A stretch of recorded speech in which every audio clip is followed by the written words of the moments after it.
Hello everyone, and today I'll be showing you how to make a good scene transition in your game. Simple enough, we're going to be start with simple scenes, sample 1 and sample 2.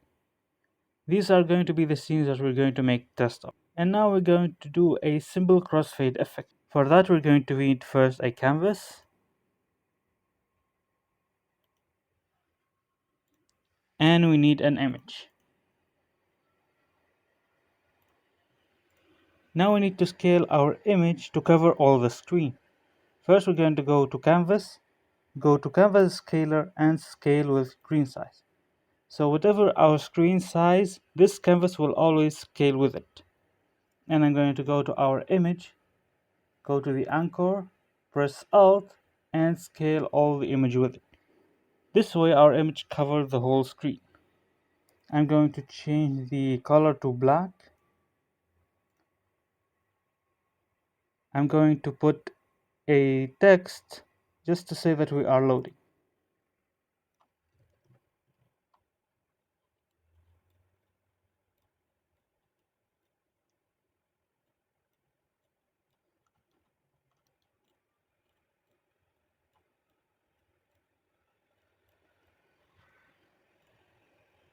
Well, here we go. Now we go to our image. Then I'm going to add a canvas group component. This will allow us to control a group of objects in our canvas. Simply when I change the alpha, it will change the alpha for all these object group.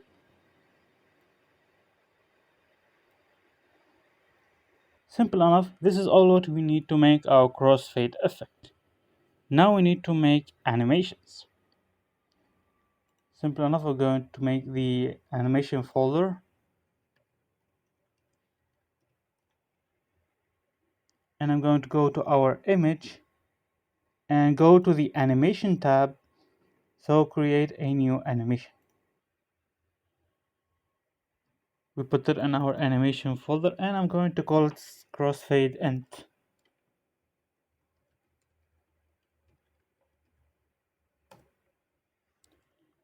Simply enough, what we're going to do is we're going to make an animation for our alpha in here. I'm going to put the record. Now I'm going to go to make like 1 second, and I'm going to put the transition into 0. Of course, as you see, there are keys that have been automatically created. This will be our animation. Now we're going to create a new clip, which is going to be the start of our crossfade.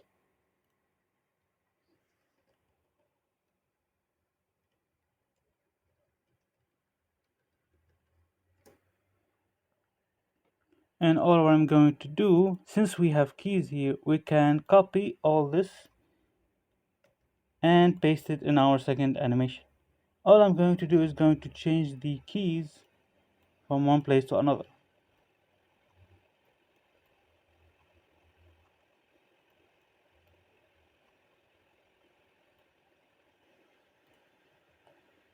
And here we go, our animation is ready. Now as you can see, an animator controller has already been created when we are doing the animation. Simple as that, we're going to open this and it will open up this tab here. As you can see, there are two animations that has been automatically created when we make our animations. Now we're going to do something with our animation that we don't want them to loop. We want this to be single animation. So we're going to our animation. We're going to disable the loop time so our animation doesn't loop. And this animation will be the default. So whenever the object is loaded or the animator is start, this will be the default animation that's going to play. And we are okay with that. Now I'm going to make a scene transition and I'm going to get it to this animation. Now I need some parameters or an event for this animation to play. We're going to go to parameters. I'm going to add a trigger. I'm going to call it play. Now we're going to our transition options. Since I want the animation to instantly start, I'm going to disable has exit time and transition duration to 0. Now we need to add a condition for our animation to start, which is here. We're going to add gonna be play, which is the default now. Now we're going to go through code to control our animations. Simple enough, I'm going to go to the canvas and I'm going to create a new component, which is going to be a new script and will be level loader.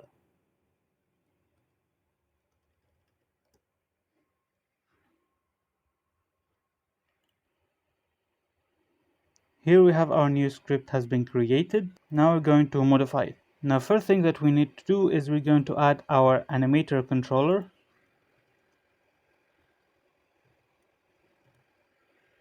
This will be the reference to our animator to set up the trigger. Now we're going to go to void update. We need some certain event to happen so our scene is loaded. In this case, we're going to make the L key is pressed.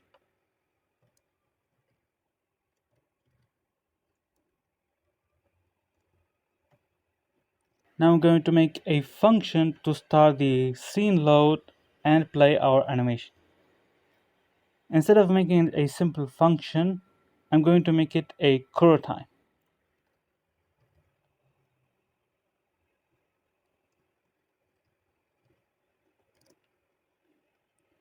To load our scene. For this, we're going to use the Unity engine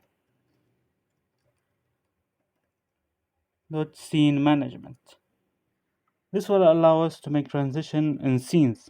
So we're going to go to scene manager,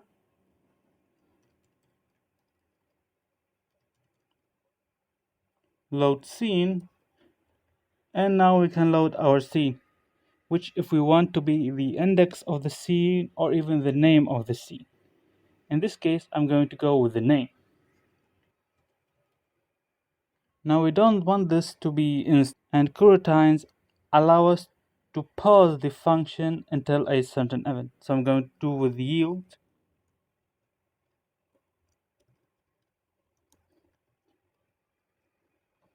Simple enough. Now our coroutine will wait 1 second before loading the scene.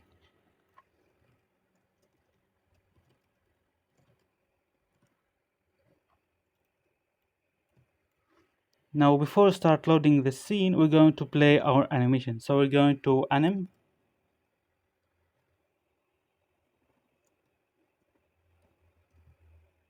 And here we are.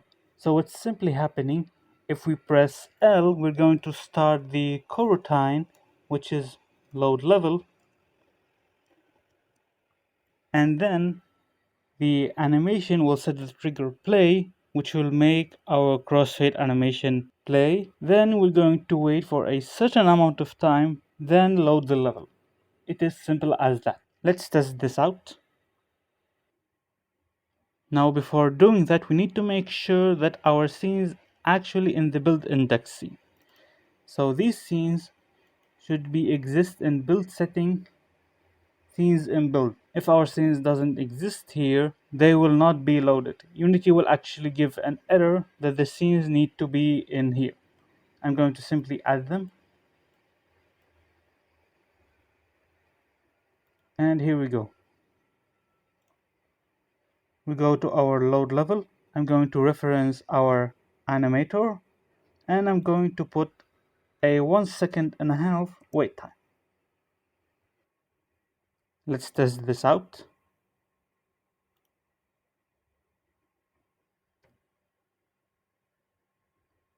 And here we go. Our second scene has been loaded. As you can see, the fade has been instantly disappear.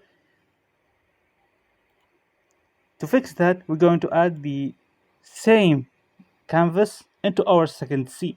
So we're going to copy, go to our second scene, and paste. Let's test it out again.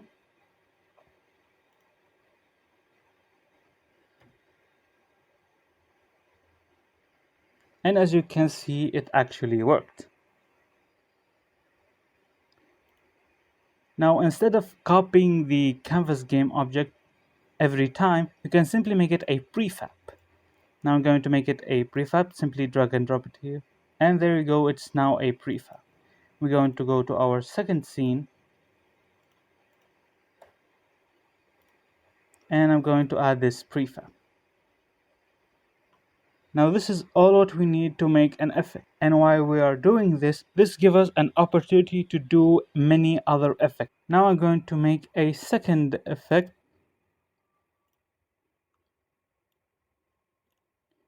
Simply enough, all I'm going to do is to make a second animations for our scene loader. All I'm going to do is I'm going to duplicate this and disable this one.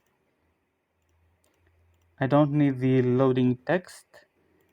And for the image, I have this cube image, which is going to help. Now for this one, I'm going to drag it to another place, like here. And I'm going to do other animations. Simple enough, we create another clip.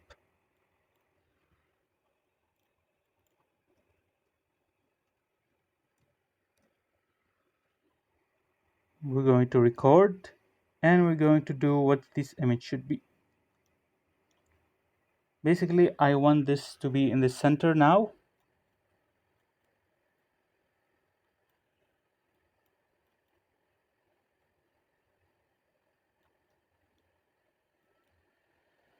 This is our first animation that we need. I'm going to create a new one, which will be the start.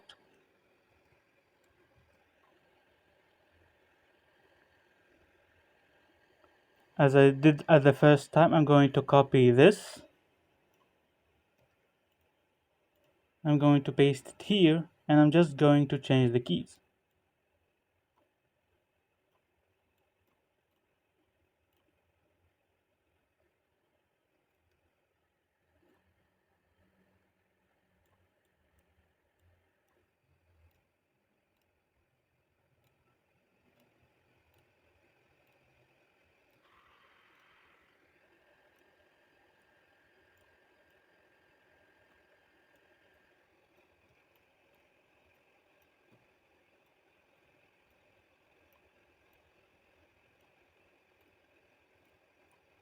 And that's basically what we need. Now if we go to our animator, we can see that these two animations have been added, which is basically we don't want that.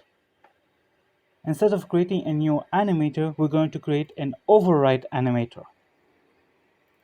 This basically allows us to use the same animator components and settings, but we can override the animations.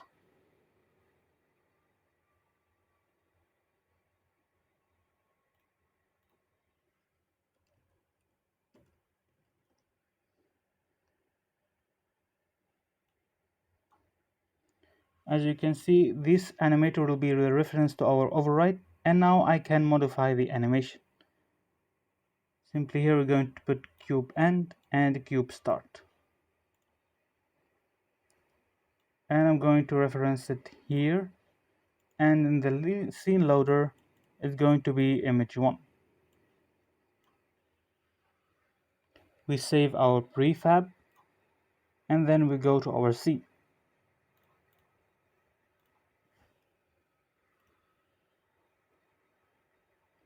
Again, this is what will happen if we didn't turn off the loop time in our animation.